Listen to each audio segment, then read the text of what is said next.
Hello everyone and welcome back to movie munchings. నచ్చలేదు guys నాకు. నిజంగా నచ్చలేదు. ట్రైలర్ 2.0 అస్సలు నచ్చలేదు. ఓకే. ట్రైలర్ గురించి పక్కన పెట్టేసి మూవీ విషయానికొస్తే, మూవీ చూసాక నాకైతే మిక్స్డ్ ఫీలింగ్స్ కలిగాయి. ప్రెస్ మీట్స్‌లో గోల్డ్ కాయిన్స్ పంచడం, ప్రీమియర్ షోస్ వేసి మూవీ బాలేకపోతే చూడకండి అని చెప్పడం. ఎందుకు సార్ ఇదంతా? ఈ మధ్య ఇలాంటి ప్రమోషనల్ స్టంట్స్ చాలా ఎక్కువైపోయాయి. ఇలాంటి స్టేట్మెంట్స్ ఇచ్చి కొద్దిమంది జనాలనైనా థియేటర్స్‌కి రప్పించి కూర్చోపెడదామనేమో. ఒక విషయం మెచ్చుకోవాలి. ఎన్ని చేసినా కానీ రిలీజ్‌కి ముందే విశ్వక్షేన్ అన్నారు. ఫస్ట్ హాఫ్ రొటీన్‌గా ఎంటర్‌టైన్ చేస్తుంది. కొంచెం ఓపిక తెచ్చుకొని చూడండి. సెకండ్ హాఫ్ నుండి ట్విస్టులు మొదలవుతాయి. ఎడ్జ్ ఆఫ్ ది సీట్ కూర్చొని చూస్తారు అని అన్నారు. ఇన్ డెప్త్ రివ్యూలోకి వెళ్ళే ముందు మన ఛానల్‌కి కొత్తగా వచ్చినట్టయితే సబ్స్క్రైబ్ చేసుకొని బెల్‌ని ఆన్‌లో పెట్టుకోండి. వీడియో లాస్ట్ వరకు చూడండి. నచ్చితే మాత్రం లైక్ కొట్టి ఎంకరేజ్ చేయండి. చాలా మంచి పాయింట్ తీసుకున్నారు కానీ దాని ఎగ్జిక్యూషన్ మాత్రం ఉఫ్! ఓల్డ్ కాలం టెంప్లేట్ తీసుకొని రొటీన్‌గా నడిపించారు మూవీని. ఇలాంటి మూవీస్ ఇప్పుడు కాదు. ఒక 5-10 ఇయర్స్ బ్యాక్ వచ్చేవి. ఈ మూవీలో తీసుకున్న పాయింట్‌ని 2 రకాలుగా రాయొచ్చు.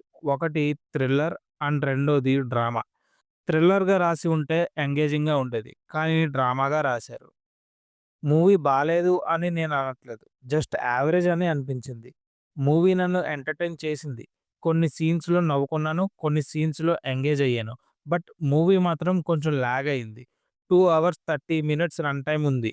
కానీ దాన్ని 1 అవర్ 30 మినిట్స్‌కి ట్రిమ్ చేసేసుంటే చాలా క్రిస్పీగా ఉండేదని నా ఫీలింగ్. ఎంతసేపు లాగుతారో తెలియని ఫస్ట్ హాఫ్. ఇంకా అసలు కథ అంతా సెకండ్ హాఫ్‌లో మొదలవుతుంది. సెకండ్ హాఫ్ మాత్రం రేసీగా ఉంటుంది. విశ్వక్షేణ్ చెప్పినట్టు ఎడ్జ్ ఆఫ్ ది సీట్ కూర్చోబెట్టదు గానీ, కొంచెం ఇంట్రెస్టింగ్‌గానే ఉంటుంది. ఆ డ్రామా పోర్షన్స్ వరకు మాత్రం. నాకు ఆ లవ్ ట్రాక్‌తో కొంచెం ప్రాబ్లమ్ ఉంది. హీరో కాలేజ్‌లో ఎగ్జామ్స్‌కి ముందే ఎగ్జామ్ పేపర్‌ని దొంగతనం చేస్తాడు అని హీరోయిన్ మాట్లాడడం మానేస్తుందంట. అసలు అది ఒక కారణమేనా? పైగా మళ్ళీ చాలా ఇయర్స్ తర్వాత కలిసాక కూడా ఆ ఇన్సిడెంట్‌ని ఇంకా గుర్తుపెట్టుకొని చిరాకుగా మాట్లాడుతూ ఉంటుంది. కొంచెం మంచిగా రాయొచ్చు కదండీ! మరీ ఇంత చిన్న చిన్న వాటికి కూడా ఇలానా? సర్లే. ఇంకా యాక్టింగ్ విషయానికొస్తే 'విశ్వక్ సేన్' యాజ్ టీజ్‌గా చేశారు. మీనాక్షి యాక్టింగ్ ఎలా ఉందో పక్కన పెట్టేస్తే సర్ప్రైజింగ్‌లీ ఈ మధ్య ఫుల్ లెంగ్త్ రోల్స్ పడుతున్నాయి. శ్రద్ధ తన రోల్‌లో బానే చేసింది. నరేష్ గారు అండ్ వైవా హర్ష కూడా వాళ్ళ రోల్స్‌కి జస్టిఫై చేశారు. సునీల్ గారు విలన్ కాని విలన్‌గా ఓకే అనిపించారు. అంటే ఈ మూవీకి అది చాలులే అన్నట్టుగా చేశారు. అక్కడక్కడ కామెడీ బాగుంది. సాంగ్స్ కూడా ఓకే అనిపించాయి. బీజీఎం పర్లేదు. టెక్నికల్ వర్క్ బాగుంది. మీరు కనుక మూవీ చూసుంటే ఎలా అనిపించిందో కామెంట్స్‌లో చెప్పండి. వీడియో లాస్ట్ వరకు చూసినందుకు థాంక్ యూ. నచ్చితే లైక్ ఏసుకోండి. మీ ఫ్రెండ్స్ అండ్ ఫ్యామిలీకి షేర్ చేసుకోండి.